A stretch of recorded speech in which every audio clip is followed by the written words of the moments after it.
The sound of tearing paper echoed through the quiet lobby of Union National Bank like a gunshot.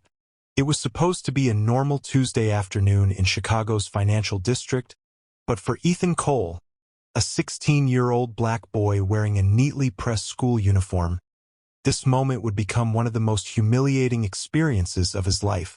Behind the marble counter stood Clara Hensley, the branch's senior manager.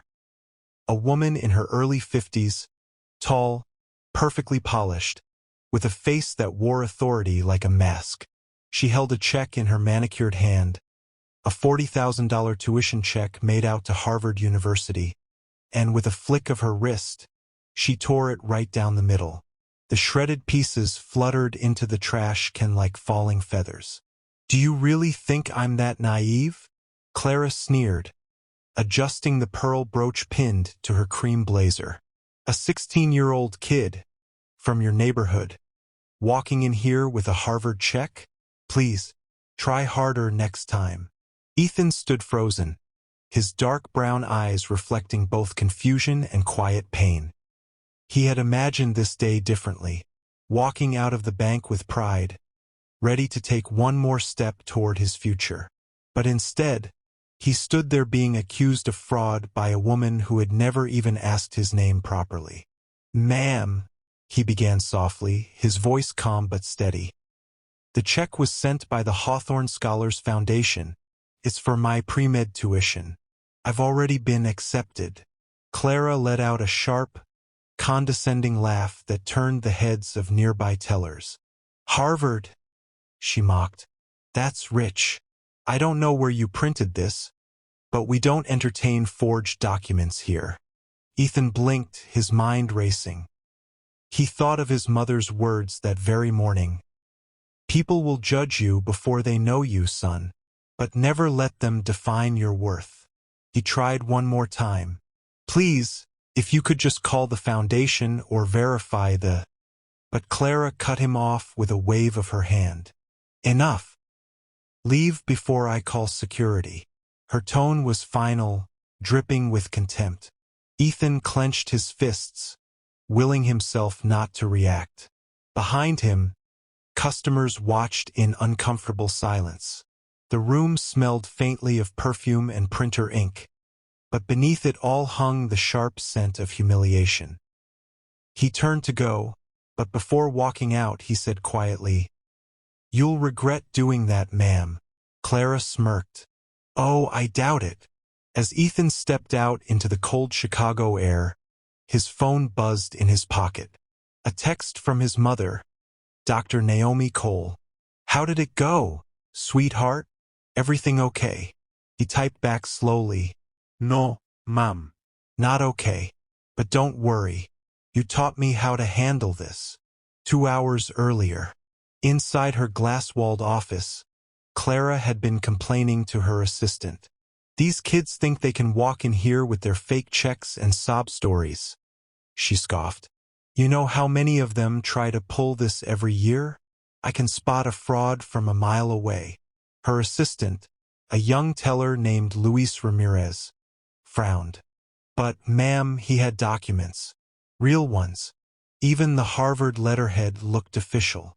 "Please," Clara interrupted. "You're new here. You'll learn. Some people just don't fit in certain places, no matter how hard they try."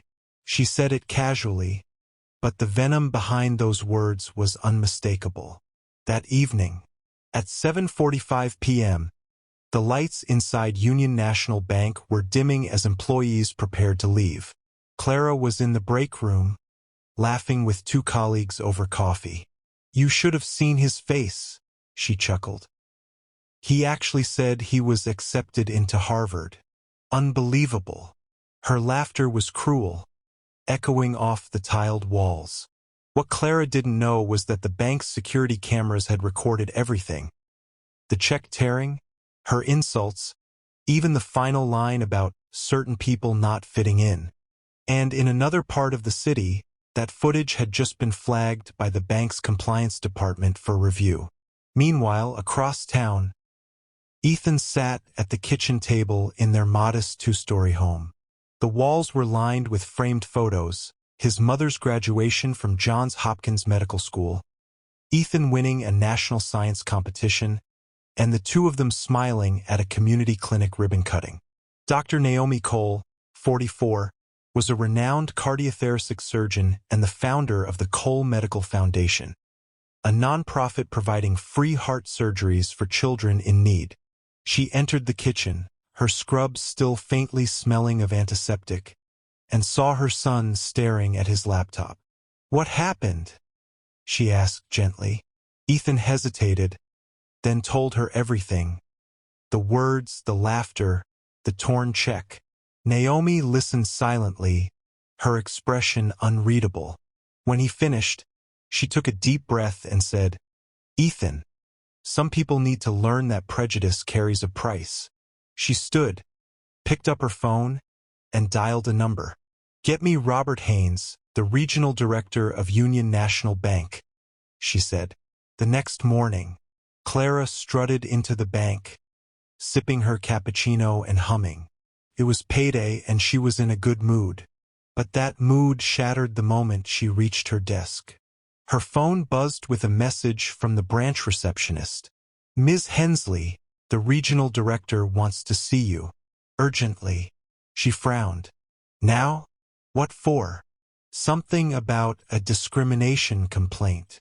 Clara's heart skipped. Discrimination? Against who? The receptionist hesitated. "A customer named Ethan Cole." Clara's fingers tightened around her coffee cup. "Oh, for heaven's sake." Still muttering, she made her way upstairs to the executive offices. When she entered the conference room, she froze. Seated at the head of the table was Robert Haynes, the regional director, and beside him sat a composed black woman in an elegant navy blue suit. Dr. Naomi Cole. The woman's presence radiated quiet power. "Ms. Hensley," Robert began. "Please have a seat." Clara obeyed, feeling a sudden unease creeping in. Robert folded his hands. "Do you recall an incident yesterday involving a young man named Ethan Cole?" "Yes," Clara said quickly. "He brought in a forged check. I followed protocol." Naomi leaned forward slightly. "Forged?" Her tone was calm, almost too calm. "You tore up a legitimate $40,000 check issued by the Hawthorne Scholars Foundation, the same foundation that partners with Harvard University. My son earned that scholarship." Clara's jaw fell open. Your son?" Naomi nodded. "Yes, Ethan Cole." Robert slid a folder across the table. "Here are copies of the original documents, including confirmation from Harvard and the foundation. All legitimate. And here," he clicked a remote, turning on the monitor, "is the footage from yesterday." Clara watched in horror as her own voice filled the room. "Do you think I'm that naive? A 16-year-old from your neighborhood?" Her heart pounded. Her own words, dripping with prejudice, echoed back at her in 4K clarity. Naomi didn't look away. "You humiliated my son in public, accused him of fraud, and destroyed university property. And you did it without so much as verifying a single fact." I didn't know," Clara stammered. "I was just following protocol." Naomi interrupted. "Or bias." Robert exhaled deeply. "Clara, this is serious. The Cole family has filed an official complaint. And Dr. Cole isn't just any parent. She's one of our largest private investors." Clara blinked in disbelief. "Investor?" Naomi placed a sleek folder on the table. "The Cole Foundation holds 12% of Union National Bank's private healthcare investment division. I helped your institution secure its first medical infrastructure contracts." Clara felt her pulse racing. She had no idea. "And now," Naomi continued evenly, "I'm considering withdrawing all of it. Unless, of course, we find a way to turn this incident into something bigger, something better." Robert leaned forward. "Dr. Cole has proposed an alternative to legal action. Naomi's gaze was unflinching. 3 conditions. First, she said, Ms. Hensley will be terminated for cause, immediately. Second, this bank will fund a $500,000 scholarship program for underprivileged students of color pursuing higher education. And third, every employee, from teller to executive, will undergo mandatory diversity and empathy training, supervised by my foundation. Robert nodded grimly. I've already approved the initiative. It's the least we can do. Clara's voice trembled. Please, I can't lose my job. I've worked 25 years for this bank. Naomi's tone softened, but her eyes remained cold. And in 5 minutes you tried to take my son's dignity. Actions have consequences. As Clara packed her belongings into a cardboard box, her co-workers whispered in shock. The woman who once ruled the branch with an iron hand now walked out with her head bowed. Her reflection fractured in the glass doors she'd once passed through so confidently. Outside, a black Tesla pulled up. Ethan stepped out, dressed in a crisp white shirt and navy blazer. He walked past her silently, holding his mother's hand. Naomi gave Clara one last glance, not of hatred, but of quiet justice. Next time, she said softly, look beyond the skin and see the soul. Then she and her son walked inside. 1 year later, the lobby of Union National Bank looked completely different. The once sterile white walls now displayed artwork from local schools. A plaque on the wall read, "The Ethan Cole Scholarship Fund, for Dreamers Who Dare." Hundreds of students had already benefited from it. Robert Haynes, now a champion for inclusion, often spoke publicly about how one mistake had reshaped the culture of an entire institution. And Ethan? At just 17, he had completed his first year at Harvard's pre-med program, one of the youngest and brightest students in his class. During a televised interview, a journalist asked him, "Ethan, what did that experience at the bank teach you?" He smiled gently.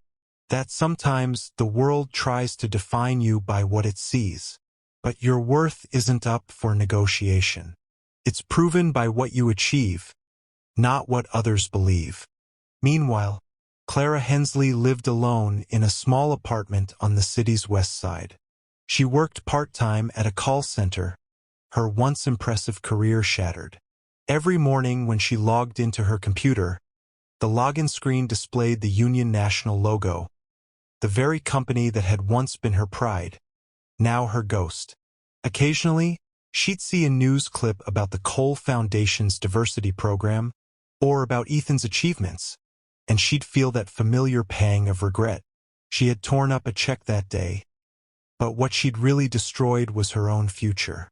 3 years later, Ethan stood in front of a packed auditorium at Harvard, wearing a white lab coat embroidered with his name. Dr. Ethan Cole, it read.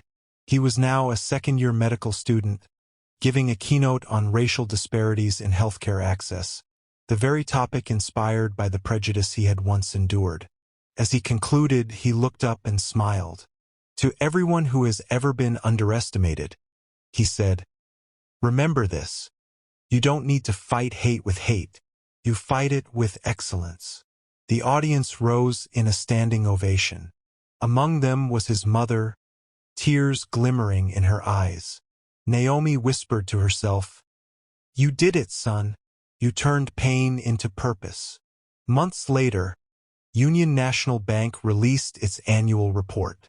The Ethan Cole Initiative had expanded to over 30 branches nationwide, supporting more than 1,200 students.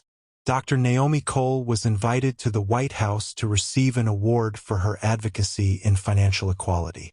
And in a quiet Chicago apartment, Clara watched the broadcast, her hands trembling slightly as she whispered, "He deserved better."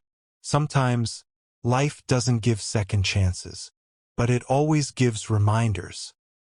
That day, the check Clara tore wasn't just a piece of paper. It was a symbol of prejudice, and of the priceless lesson she would never forget. Because in the end, the most expensive mistake a person can make is underestimating the wrong soul.